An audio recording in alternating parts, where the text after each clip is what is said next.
Hello guys! Welcome back to my channel. Okay, and awa po ng Diyos, meron na naman po tayong panibagong vlog. But before I start guys, please don't forget to hit the subscribe button kung hindi pa po kayo subscriber. And please click the notification bell para po updated kayo sa mga videos ko. Thanks in advance guys! Hello guys! Welcome back to my channel. Okay, yan, awa po ng Diyos once again. Meron na naman po tayong panibagong vlog, and this vlog is about the updates of Amaya Escapes Pampanga. Okay guys, no? Pasensya na dahil sa sobrang tagal na wala po tayong update sa ating vlog. Okay, dahil medyo na busy po talaga on the construction of our house, no? Ayan, so kung napapansin niyo guys, ayan na po ang nakikita natin sa Amaya, and natatanaw na po natin ng lahat ng mga nakagawang bahay sa may Phase 3 or Sector 3, the last sector of Amaya Escapes Pampanga. Ayan guys, ito na yung ating entrance, at guys, napakaganda ng ating guardhouse. Kung papansin niyo, ayan guys, yan ang ating guardhouse. So halos patapos na yan, and hopefully yung mga guard natin dyan po magtao, no? Ayan, ito yung first guard guys, na kung makikita ninyo, merong first guardhouse dyan. Ang mga guardhouse, ang mga nandoon ay yun yung guys, mga guard sa Amaya, no? And ito naman guys, ito may mga nakikita nyo mga ginagawa na yan guys, yan po ay mga bahay sa Phase 1, Phase 1, Phase 3, Sector 3, yan, yung pinaka last sector ng ating Amaya Escapes Pampanga. And kung mapapansin niyo, ayan guys, malalaki ang mga yan, kasi yan yung 3.7 at saka 4.4 million pesos yung fully finished na bahay na up and down. Ayan guys, no, napakaganda, nakaka-proud, kasi ang gaganda ng mga ginawang bahay sa huling sector ng ating lugar. And ayan guys, ito yung ayan ang magpuputol sa Sector 3 at Sector 2. Ayan, kung makikita nyo, ito yung pangalawang guardhouse natin. At itong guardhouse na yun guys ay HOA. HOA guardhouse naman yun, no? Homeowners Guards yung mga tawag doon. Ayan guys, ang Sector 2. At ito guys, kung mapapansin niyo, meron ng landscape yung ating parang rotonda dito para sa pag-ikot sa Phase 1, Phase 2 at Phase 3 na location ng ating Amaya Escapes Pampanga. Ayan guys. So ito sa kasalukuyan, ito po ay binabaybay po natin ngayon ang ating Phase 1. Phase 1 pa rin naman po to.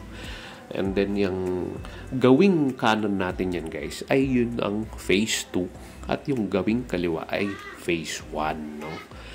Yan, ito po yung mga nakagawa sa ating Sector 2. Matagal na pong tapos to at marami na pong mga naninirahan dito.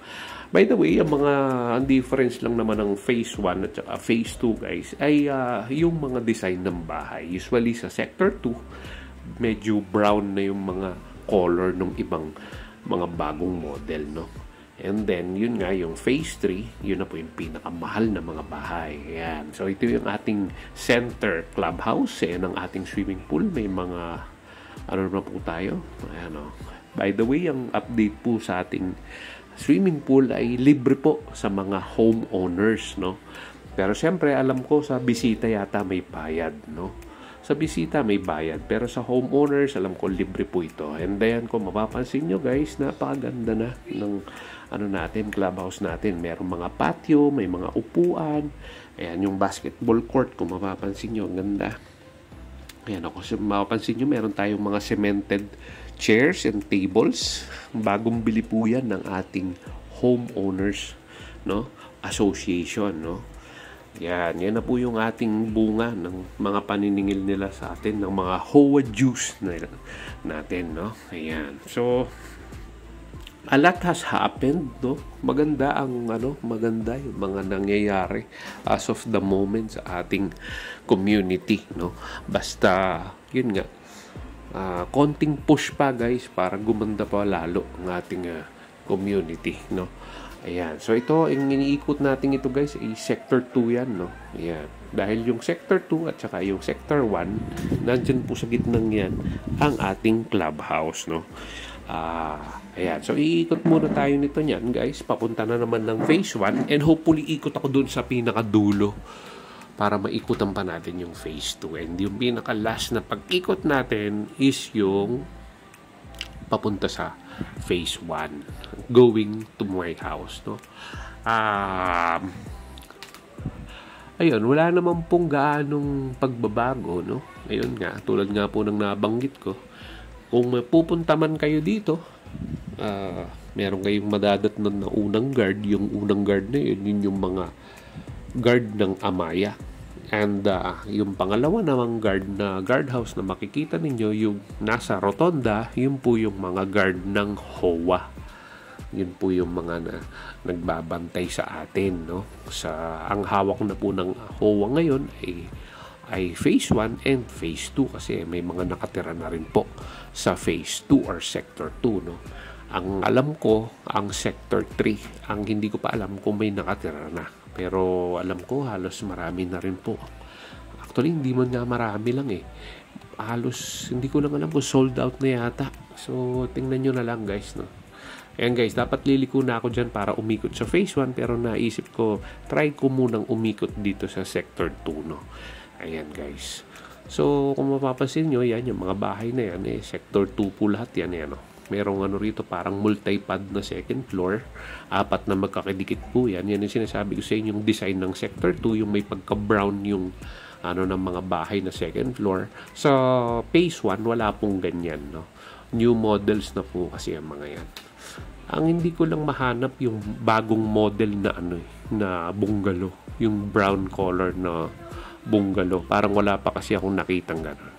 However, guys, yung sagad ng sector 2 hindi pa po talaga gawa. Kaya dito lang muna tayo at umikot na tayo pabalik sa phase 1. So, ayun. Ano pa bang updates natin? Wala naman pong updates. About sa channel ko guys, may mga nagtatanong, no? Dahil sa mga nakaraang bagyo na dumaan sa ating lugar. Guys, wag po kayong kung nag-i-invest pa lang po kayo sa ating lugar sa Amaya Escapes, Pampanga, wag po kayong matatakot na kung binabaha ba ang lugar natin or what, no? Alam nyo guys, ang Amaya Escapes, Pampanga ay mataas na lugar. Wala hong binabaha dito sa Magalang area. Kaya para po sa mga nagtatanong kung meron man pong baha sa ating lugar, wag po kayong mangangamba na binabaha po sa ating lugar dahil babahain na po siguro ang Angeles pero hindi pa babahain dito dahil mataas po ang ating lugar, no? This is one of the best investment that you will find as a subdivision to invest in near Angeles, Pampanga, no? Bakit, no guys? Ayun nga guys, center point kasi nito guys ay Mabalacat at center point po nito ay Mexico. So ang lugar po natin ay nasa gitna ng lahat ng mga major city na matatagpuan natin sa Pampanga. Like, yan nga guys, yung Mabalacat, yung Angeles, yan po yung mga major cities natin dito sa Pampanga, no? Yung San Fernando, meron din po tayong daan dito papunta ng San Fernando, yung Mexico, no? However, medyo malayo na po yun, no? So, kaya itong lugar natin ay mas recognize siya sa Angeles at Magalang. So, ayun. So, kung yung problema ninyo sa schools, by the way, ang mga anak ko, guys, ay in-enroll namin sa Young Builders School, no? This is very near in Amaya Escapes, Pampanga. However, hanggang lang yun, guys. Hanggang grade 10 lang. So, ang problema namin nito ay yung senior high school. Hindi pa namin na-check kung saan. Pero yung nakikita namin na senior high school near the area ay Systems Plus College Foundation, which is in Balibago area. So, medyo mag-ano tayo dyan. Babiyahe tayo ng kaonte. Or simply, diretso na tayo sa Holy Angel. Yun yung mga major schools na mahanap natin sa Angeles, no? Ngayon, pwede rin sa Mabalacat. Maggagawi tayong pupunta ng Bicol area, no? Ayun, so yun ang ating update sa ating Amaya Escapes, Pampanga. Wala naman pong halos pagbabago. Ayun, yung huling nakita ko lang is Alam ko bawal na yata yung ano, hindi na yata nag-grass cut ngayon ulit. Nagpapabayad na sila sa grass cutting, no. Ayun. Yun yung problema ko sa puno. Up to now, nandyan pa rin. Dahil nga nandyan pa rin po yung linya ng Pelco. Ayan guys, ito yung main road ng ating phase 1. Ayan, yung may tangke na yan. Also pala guys, sa mga magtatanong, tungkol sa kuryente at tubig natin dito. Maganda naman ang tubig natin. Minsan may time lang na medyo madumi. Kasi baka nagbabackwash sila or something, nagme-maintenance sila.